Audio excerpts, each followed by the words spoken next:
Pitta dosha, il est composé des éléments eau et feu. Sa qualité principale, c'est d'être chaud, il est dans l'action de la transformation et il est associé au soleil dans la nature. Pitta est chaud, onctueux, pénétrant, léger, liquide et malodorant. Dans les aliments conseillés pour équilibrer le pitta, au niveau des céréales, on va privilégier toutes sortes de céréales car elles vont permettre d'alourdir le pitta.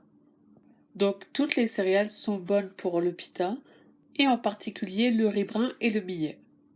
Les fruits, il faut prendre ceux qui vont être sucrés et qui vont être aussi légèrement astringents. Donc les fruits qui sont acides sont vraiment à éviter, et on va prendre donc des fruits qui vont être refroidissants. Les melons, cantaloupes, etc., c'est très bon pour le pitta, c'est très refroidissant. On va aussi privilégier les raisins. Les raisins sont astringents et sucrés. Bien sûr, il faut faire attention à la variété car il y aura des raisins qui vont être acides. Les légumineuses qui sont astringentes en général, elles vont convenir à Pitta, elles vont être soutenantes pour lui, donc il peut privilégier les haricots mango, les haricots noirs et encore les pois chiches. Les huiles sont en général à éviter, donc celles qui vont être conseillées, c'est plus l'huile d'avocat, l'huile de noix de coco qui sont refroidissantes, l'huile de tournesol aussi peut convenir, et bien sûr le ghee, le beurre clarifié. Les noix et grains doivent être consommés avec modération car ils sont aussi onctueux, donc gras. Les graines de tournesol conviennent, les graines de citrouille aussi.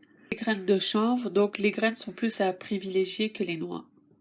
Le lait convient à Pitta. Par contre, il faut qu'il consomme un lait qui va être doux. Donc les produits laitiers qui sont doux et pas acides.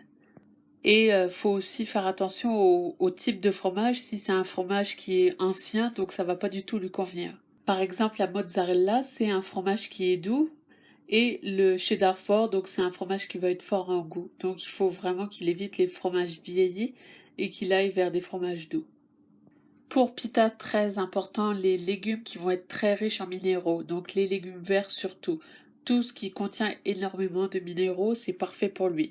Donc c'est un dosha qui transpire beaucoup.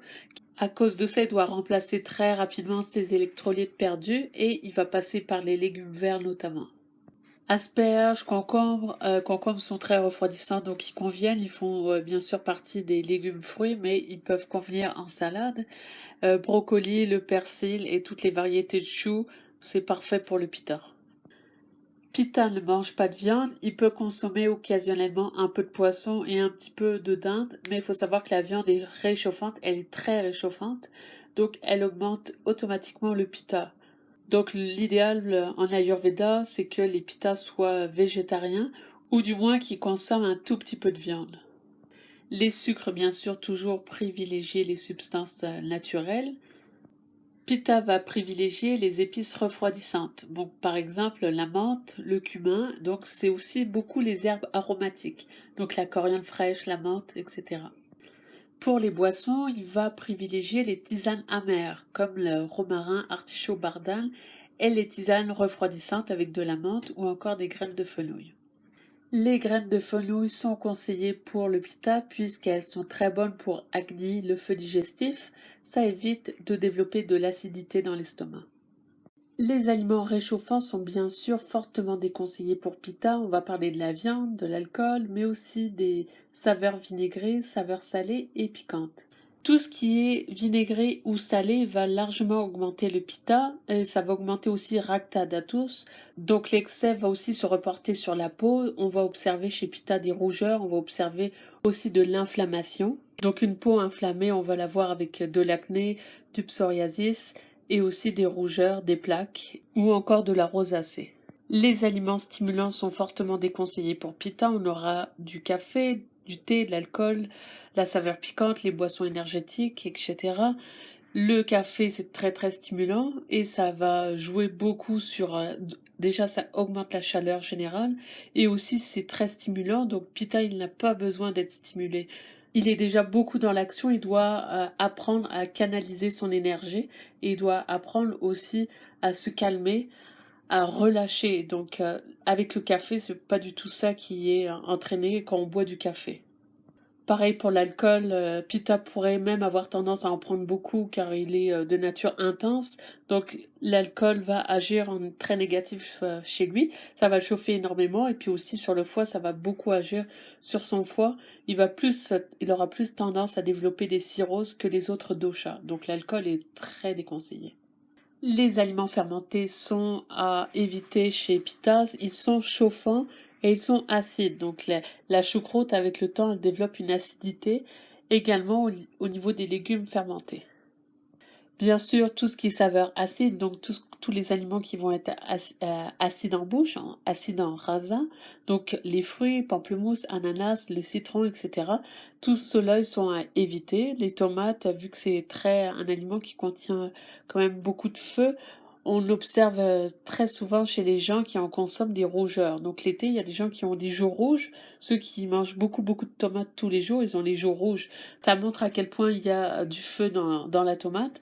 Et ça montre aussi à quel point ça agit très rapidement sur le système. L'un des gunas du feu, c'est d'être léger. Donc en consommant des aliments qui vont être légers, ça va être la catastrophe pour le pitta qui a besoin d'aliments qui vont être alourdissants. Donc bien sûr, Pitta peut consommer des salades, mais il va consommer des salades en début de repas. Et après, il peut avoir un repas plus consistant contenant des protéines. L'idéal pour le Pitta, c'est de consommer des céréales avec des légumineuses, toutes les formes de légumineuses. Donc ça fait une bonne combinaison pour lui qui va être rassasiante. C'est pas obligatoire pour Kapha, mais c'est bien pour Pitta, pour qu'il puisse vraiment alourdir. Le feu, il a besoin de ça pour pouvoir s'équilibrer. Faut pas que ça soit trop léger. Juste du riz avec plein de légumes, ça va pas suffire. Et juste des lentilles avec plein de légumes, ça va pas non plus suffire. Bien sûr, tout le monde est différent, mais en général, pour le pita, on va privilégier cette combinaison-là pour l'alourdir et pour le rassasier. Encore une fois, les aliments riches en chlorophylle sont excellents pour le pita, il en a besoin.